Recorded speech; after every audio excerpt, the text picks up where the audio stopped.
Assalamualaikum warahmatullahi wabarakatuh. Waalaikumsalam warahmatullahi wabarakatuh. Berjumpa lagi dengan saya Unggul Saterdi di acara Bincang Santai. Kali ini Bincang kedatangan tamu yang luar biasa. Beliau adalah Ustadz Ismadi. Assalamualaikum Ustadz. Waalaikumsalam warahmatullahi wabarakatuh. Beliau ini banyak memberikan dakwah, banyak memberikan pendidikan di berbagai tempat. Di masjid, di pesantren, dimanapun tempat berada, asalkan dia bisa tampil maka dia akan memberikan wejangan dan nasihat, tentunya yang berhubungan dengan agama Islam. Dan saya termasuk anak muridnya nih yang selalu belajar dengan beliau ya. Assalamualaikum Ustaz. Nah, kita akan banyak ngobrol-ngobrol nih Ustaz, ngobrol santai. Ya, selamat datang pertama kali saya ucapkan di acara Bincang Santai. Nah, Ustaz udah banyak malang melintang nih ya. Dari mulai Sumatera sampai ke Pulau Jawa. Banyak hal yang sudah Ustadz sampaikan kepada umat. Nah, kali ini saya ingin mengangkat nih, bagaimana sih kita nih umat Islam agar punya kepercayaan diri yang tinggi, punya kemampuan yang tinggi, punya cara pandang yang tidak sempit tapi luas. Untuk apa? Untuk menjadi orang yang lebih baik, lebih maju gitu ya. Nggak punya pandangan ya pengennya begini-gini aja, nggak pengennya kan kalau umat Islam harus kan maju, tampil jadi pengusaha kan gitu ya. Jadi jangan ala kadarnya atau menerima nasib begitu ya. Mungkin Ustaz bisa ceritakan atau gambaran ya. Mungkin mau kenalan dulu, mau prolog dulu, silakan. Silakan. Oke, terima kasih Pak Unggul. Sebelumnya saya memperkenalkan diri dulu lah. Ya, nama saya Ismadi, biasa dipanggil Pak Is saja. Saya berasal dari Riau sebetulnya. Ya, tapi karena dulu melaksanakan pendidikan kuliah di Sumatera Barat di Kota Padang, akhirnya saya berkiprah di Kota Padang sampai tahun 2000 saya berkiprah di Kota Padang. Pada akhirnya saya pindah ke Jakarta dan sekarang menetap di Pondok Pesantren Khairul Bariyah di Cimuneng. Berkaitan dengan tadi pertanyaan Pak Unggul, ini menarik juga sebetulnya. Barangkali saya tidak terlalu ahli dalam bidang itu. Tapi oke lah, barangkali karena saya juga turut berkiprah di dunia pendidikan barangkali ataupun dunia dakwah sejak saya kuliah di tahun 84 saya sudah mulai ikut aktif di berbagai organisasi Islam, khusus di organisasi keremajaan. Di remaja. Nah, di situ saya mulai tertarik sehingga kuliah saya banyak tinggal. Tertarik dalam pembinaan remaja masjid. Saya punya keinginan bahwa ingin merubah pola pikir para remaja Islam itu agar dia menganggap Islam itu tidak rendah. Karena kan ada Rasul mengatakan yadul ulya khairun yadi sufla. Tangan di atas itu jauh lebih baik dari tangan di bawah. Nah, akhirnya saya berpikir kalau demikian kita tidak bisa jadi orang bawahan gitu, harus jadi orang yang di atas. Nah, maka saya berpikir dari mana memulainya? Memulainya itu memang harus mindset berpikir kita yang harus dirubah. Jadi Islam bukanlah orang yang meminta-minta. Islam bukanlah orang yang justru hidupnya sederhana dalam artian tidak punya. Itu yang kita perlu rubah, men. Kenapa? Karena di dalam Islam itu kan aqimus shalah wa atuz zakah. Dirikan salat, bayar zakat.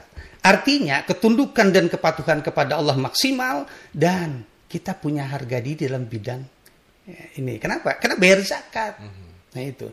Nah, mindset berpikir ini perlu kita rubah. Selama ini kan mulai dari pondok pesantren, hidup sederhana, ya kan? Nah, hidup sederhana apa adanya. Sebetulnya hidup sederhana bukan apa adanya, tapi hidup sederhana menyederhanakan diri dalam kondisi berpunya. Nah, makanya di dalam bahasa psikologi itu kan kita ada dalam artian kita ada keharusan psikologis. Kalau kita belajar nanti baca sistem Piaget mengangkat bagaimana kemampuan seseorang itu, dia menekankan ada keharusan psikologis. Nah, keharusan psikologis itu sebetulnya adalah kita tidak boleh mengatakan sesuatu itu pasti, tapi kita punya sikap harus bisa, harus mampu merubah. Berarti kita harus yakin ya. Harus yakin. Nah, inilah yang harus kita rubah. Jadi pendidikan kita tidak hanya memberikan ilmu, tapi kita harus memberikan semangat itu. Makanya saya dari dulu dengan teman-teman dari Sumatera itu kita bergerak di remaja masjid sampai saya bergabung di pemuda remaja masjid BKPRMI. Itu kita mengadakan pelatihan-pelatihan di masjid-masjid. Kita sasaran kita memang remaja. Dan akhirnya saya masuk juga ke lembaga pendidikan yang mulai dari tamat SD. Di Sanawiyah saya masuk, kemudian saya coba sampai ke Aliyah. Sampai kami di Sumatera Barat itu membuat program dulu ketika pemerintah membuat madrasah Aliyah program khusus negeri, ya, kami buat program khusus swasta. Dari situ kita membina. Ya, saya berpikir bahwa hari ini produk masa lalu, tapi akan datang produk hari ini.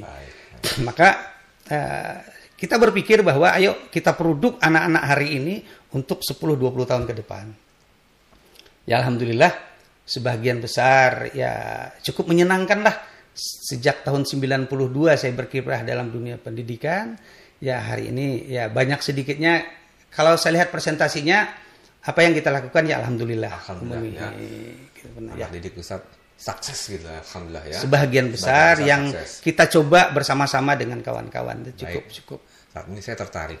Jadi memang fokusnya di remaja, anak-anak muda, karena mereka adalah pemilik masa depan. Di 20 tahun yang akan datang, maka tergantung bagaimana sekarang gitu. Betul. Nah, boleh tahu nggak, ada nggak sih tips atau cara khusus Ustadz memberikan edukasi nih? Atau motivasi kepada anak muda supaya cara berpikirnya berubah gitu ya. Nah, kira-kira tipsnya atau caranya atau ada informasi apa yang bisa sampaikan kepada anak-anak remaja ini? Iya. Boleh tahu nggak? Terima kasih. Ini menarik. Sebetulnya kalau saya biasanya terus mengkombinasikan dengan nilai-nilai agama. Karena bagi saya doa itu utama. Ya. Nah, kalau ketika kita berbicara doa itu akan dikabulkan oleh Allah kalau kita tunduk dan patuh lebih dulu. Nah, ya kan? Iza salaka ibadi anni fa inni qarib ujibu da'wata da'i izanan falyastajibuli wal yu'minu bi la'allahum yarshudun. Nah, kalau kita, artinya apa?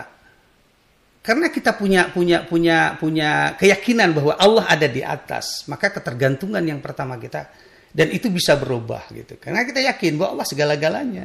Nah, itu makanya kita selalu mengadakan pelatihan-pelatihan itu materi utama itu adalah materi akidah.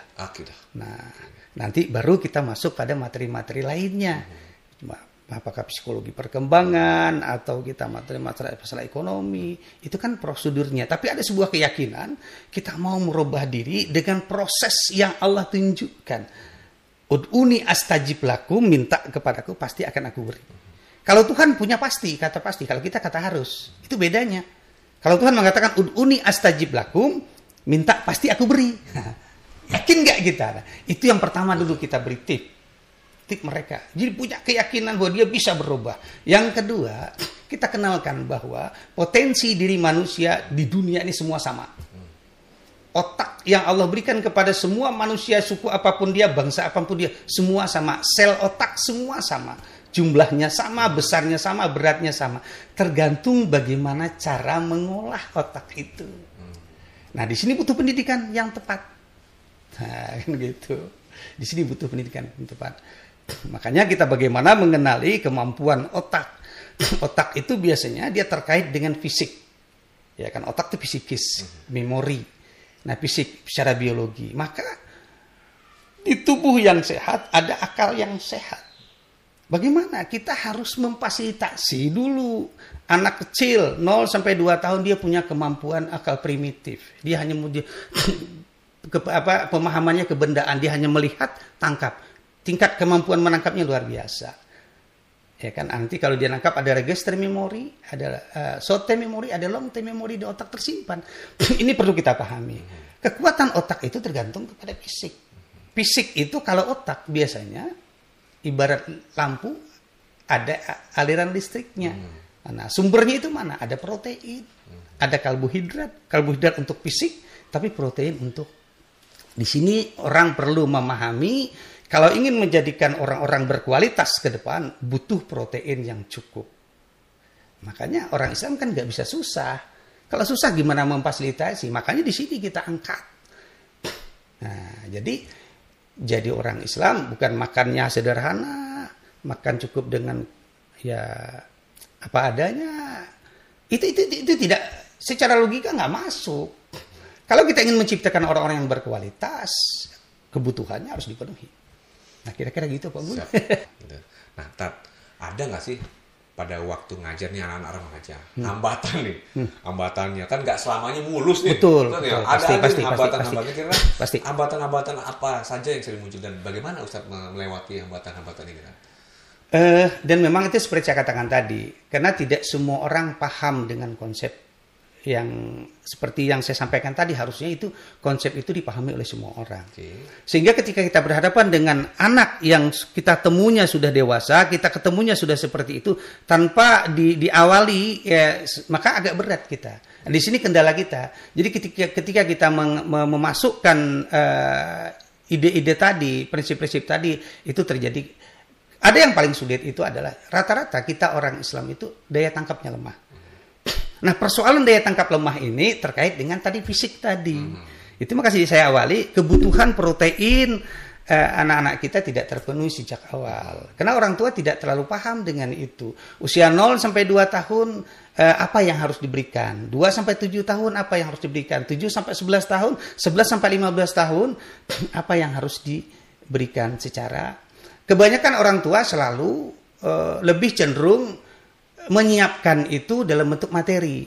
Anak saya mau kuliah, nanti siapkanlah duit. Anak saya mau sekolah, nanti siapkanlah duit yang banyak.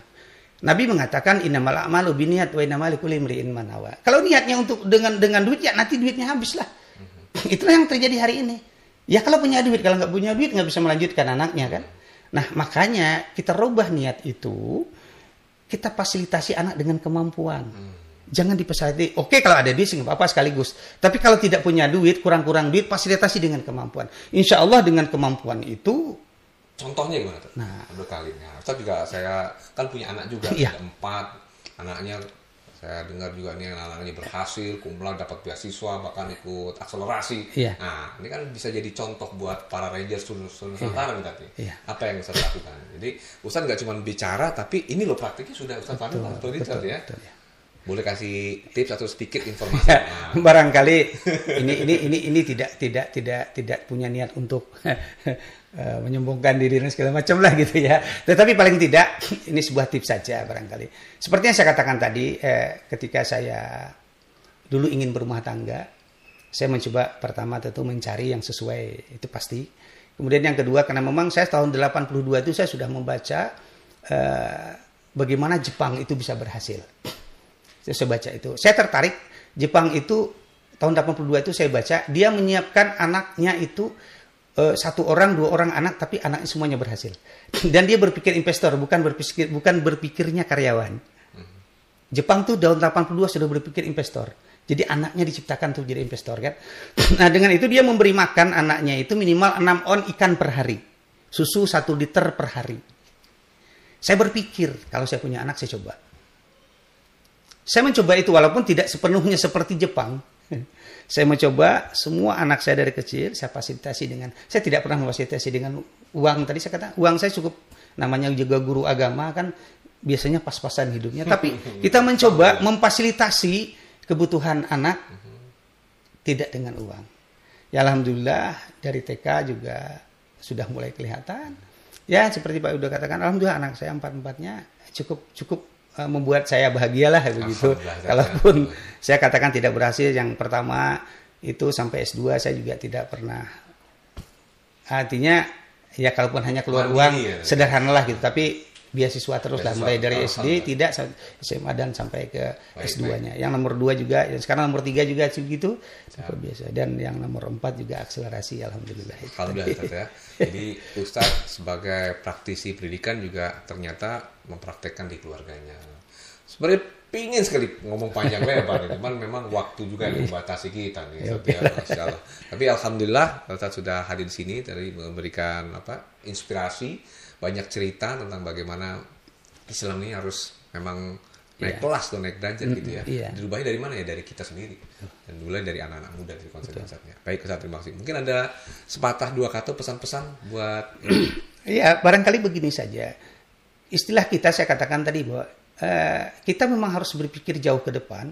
Kemudian jangan katakan saya tidak bisa. Tapi katakanlah saya harus bisa. Itu aja persoalannya. Karena kita yakin bahwa Allah beserta kita. Nah, kunci yang terakhir, jangan lupa diawali dengan doa. Jangan bekerja dulu baru berdoa. Terbalik, berdoa dulu baru bekerja. Siap, Itu barangkali Pak Unggul. Menutup yang luar biasa. Ya. Alhamdulillah, terima kasih sekali ya telah ngobrol-ngobrol santai dengan kami di Bincang Santai. Ya, semoga nanti kita bisa bertemu lagi di Insya Allah. Baik, Ustaz, terima kasih ya. Para Rangers Nusantara, demikian tadi bincang santai kita dengan Ustaz Ismadi, luar biasa. Semoga banyak menginspirasi kita. Saya Unggul Satiradi, pamit undur diri. Wassalamualaikum warahmatullahi wabarakatuh.